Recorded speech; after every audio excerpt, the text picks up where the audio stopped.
Skin I'm in, chapter 23. At school, I skip lunch period and go over to the library and hand in my stuff for the contest.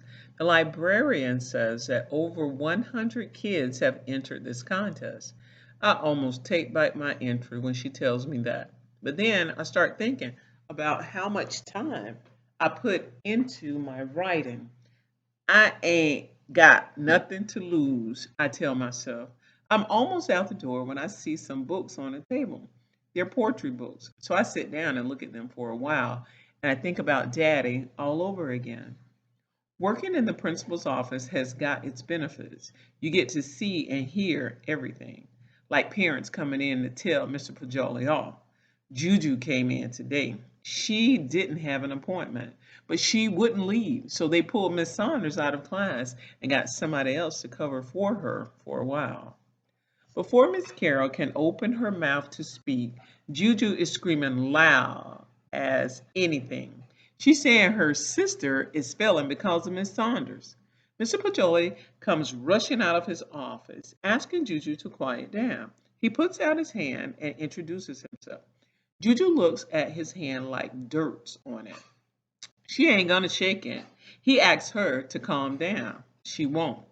Juju starts saying who she is and what she's come for. She's got on a skin tight fire engine red dress that swishes like cheddar cheese on a grater every time she moves. She's banging her fist like a gavel on the front desk. She sticks her long bony finger in Mr. Pajoli's face and says, "Before that woman came, Char got all A's. Now all she gets is D's. What's up with that?" she shouts. Juju's right about Char's bad grades. As soon as Miss Saunders came here, she separated me and Char's seats. I guess she could see I was letting Char cheat off me. I ain't been doing Char's homework like I was, neither. Lately, I've been making up excuses saying Mama's keeping me busy with chores and stuff like that.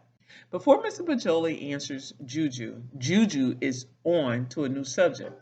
Char's all the time talking about that woman at home, mostly how mean she is and ugly. The teacher can't be taking her problems out on my sister just because she got burnt on the face or something. Mr. Portoli asks Juju to come into his office. No, Juju says, she's not leaving until she sees Mrs. Saunders. Mr. Pajoli finally tells Miss Carroll to send for Miss Saunders. Miss Saunders comes into the office with her head up and her great book under her arm. She's wearing red today, too. She seems calm, maybe because she's never met Juju before. Mr. Pajoli waves his hand for Juju to follow him to the office. Juju shakes her head. No, we ain't hiding this behind no closed doors. I want this thing out in the open. Right is right. So let's handle our business here, Juju says. Mr. Pajoli stands his ground.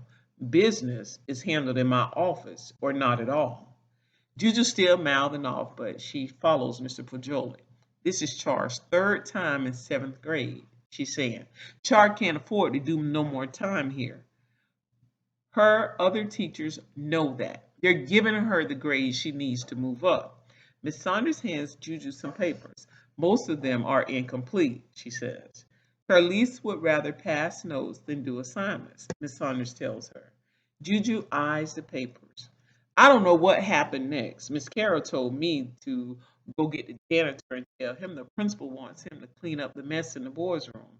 Miss Carroll could have called the janitor on the intercom. She wanted to get rid of me, is all. The next time I see Juju, she's stumping out of the office saying Char better not flunk seventh grade. Her feet sounds more like bowling balls falling to the ground than feet.